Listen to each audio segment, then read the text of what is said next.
Syederalun, dalam sebulan ini, Rusia terus membombardir tanpa henti, dan otoritas setempat menyatakan 80% infrastruktur telah hancur. Berikut informasi selengkapnya.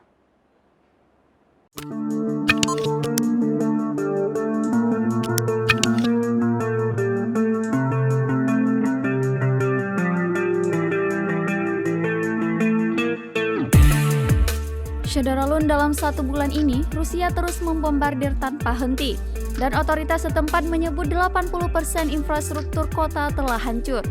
Adapun kini Rusia kembali mengklaim bahwa telah menghancurkan situs penyimpanan bahan bakar militer terbesar yang tersisa di Ukraina.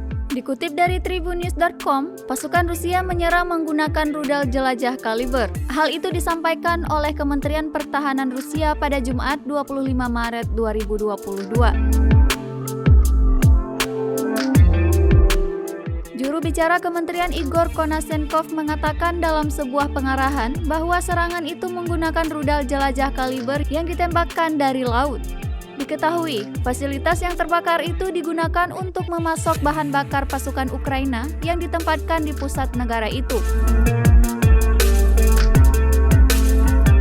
Sebelumnya, gumpalan besar asap hitam membumbung dari fasilitas penyimpanan bahan bakar di desa Kalinivka di luar Kiev pada Jumat.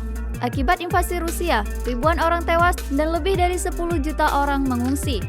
Sejak dimulainya aksi militer Moskow di Ukraina, pasukan Rusia telah menghancurkan lebih dari 260 pesawat tak berawak.